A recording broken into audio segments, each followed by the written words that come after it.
The story of Audemars Piguet Royal Oak goes so far back and is so legendary that it becomes one of the myths. As one of the most famous watchmaking icons, the story surrounding its legendary series has been exaggerated, added to, embellished, and blown up until it attained a larger-than-life status. But all that signifies that the creation of the Royal Oak is worth studying. While the process of artistic creation is hardly ever recorded, the Royal Oak has proved to be the exception of the rule. With the embellished and exaggerated stories out there, it is a good thing that this is a noticeable exception. A few months before his death, Gerald, Genta, the designer of the Royal Oak, granted an interview to Audemars Piguet, detailing the creation of the watch series. According to the records, it all started back in 1970. At that time, Audemars Piguet had just experienced its strongest 20 years growth in almost a century, and it was benefiting from the post-war economic boom. In those 2 decades, the watchmaking brand had risen from 35 employees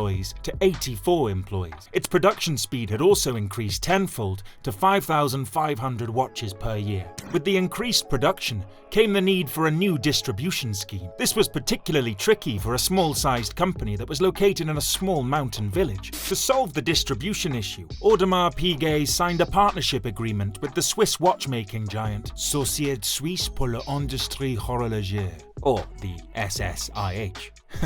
With all the cards in place, it should come as no surprise that Audemars Piguet is ripe for something great. The birth of the Royal Oak is linked somewhat closely to the Bal Fair. The Bal Fair is an annual event that is held in April when the watch industry comes together.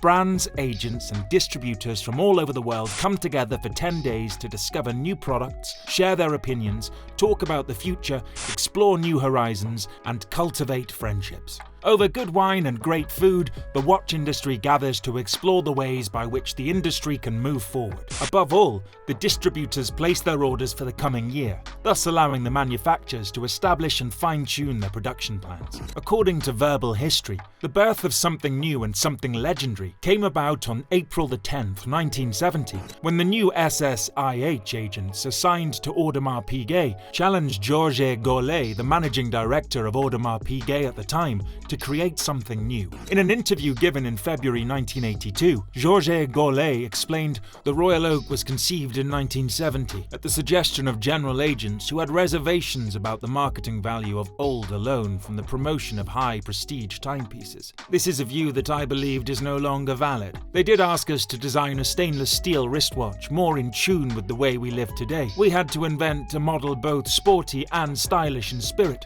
suitable for evening wear and the daily activities of today's man of taste. Golay had no reason to pick up the challenge. He could have easily defended his company, stating that they were doing much better than ever, that his collections coming from the company were increasingly successful. He could have also stated that the refinement of the unique styles and the perfection of the finishes were incompatible with large-scale production. Regardless of the myriad of reasons why he should say no, Golay decided to follow his instincts. At the time, in 1970, the world was in the middle of a socio-cultural and financial upheaval. The United States had just suspended the dollar convertibility to gold. The Swiss watchmaking industry was also just moving from the state cartel-based regime, and it was wondering how to react to the arrival of a promising technology that was alien to the industry. And so, despite the many reasons he should say no, Golay decided he had a few reasons to say yes. One of those reasons was the genius watchmaking Italian-born designer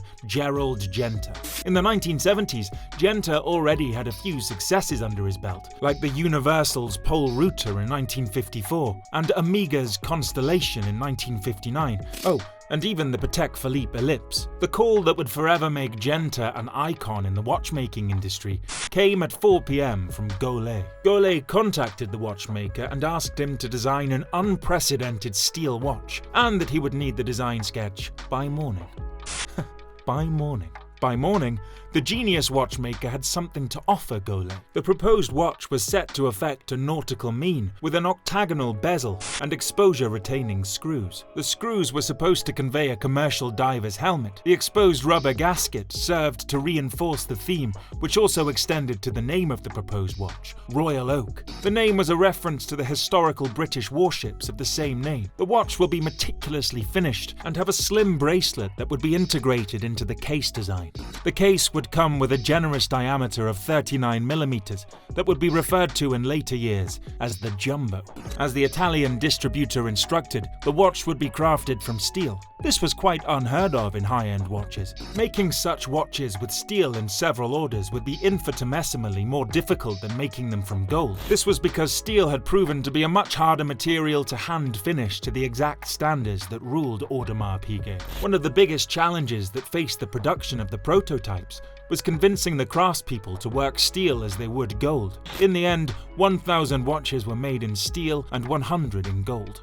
In bringing the vision to life, the Tapisserie dial also gained life. The Tapisserie dial was the brainchild of Roland Thiel and Gerald Genta, designed and refined solely for the Royal Oak watches. The chosen design, which can be found in today's Royal Oak watches, was called Tapisserie 21. The dial, which is renamed Petite Tapisserie, has a pattern that is composed of hundreds of small truncated pyramids. The pyramids are punctuated by tens of thousands of small diamond-shaped holes that allow for subtle and unique light effects. Despite the many unique additions made to the watch, it is the finishing that sets the astronomical price of $3,000 for a timepiece in the 1970s. When the watch and the high prices hit the market, pundits immediately declared that Audemars Piguet was obviously out of touch. The watch was declared a failure, and for a while, it seemed that the naysayers would be right. The Royal Oak could hardly be called a success when it took almost 3 years to sell the first 1,000 pieces. Despite the high price, the first production of the Royal Oak, the 5402A series, stunned the industry when it made its debut. With its bold, angular design and impossibly slim case, the watch marvelled everyone who saw it. At a mere 7mm, the Royal Oak hugged the wrist and affected an elegance that shrugged off the conventional masculine lines. To sell off the watches, Audemars Piguet hired an advertising agency. Work began immediately, and the words were spread. The message took shape and read, "Demanding men of action are no longer satisfied with standard sports watches. They're always on the move and demand more. A perfect watch in complete harmony with the multiple activities of their exciting lives. For these elite, Audemars Piguet artist watchmakers have created the Royal Oak, a tribute to steel and the metal of the cathedrals of our time. More resistant to tools than fine gold, and rendered infinitely precious by the unparalleled quality of its workmanship." Wow. Over the years, the Royal Oak has begat several lines in the watchmaker's brand. Inclusions and additions like the perpetual calendar, dual time zones, and so much more have since then been added to the first Royal Oak design. The most impactful creation from the series, however, is the Royal Oak Offshore, which debuted in 1993.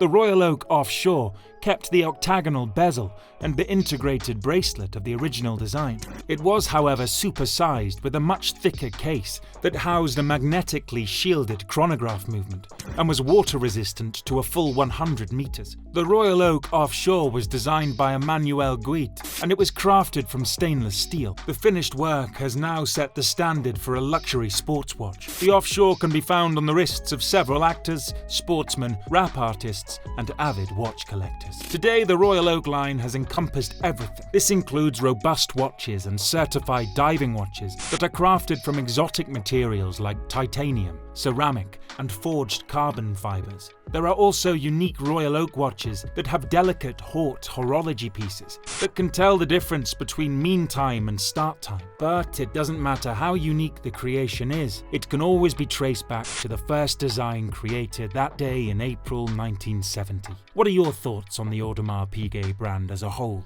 Are you a fan? Let us know in the comments below. If you enjoyed this video, be sure to smash that like button and don't forget to subscribe to the channel by pressing the notification bell if you haven't already. Goodbye, Lux Cats. Until next time.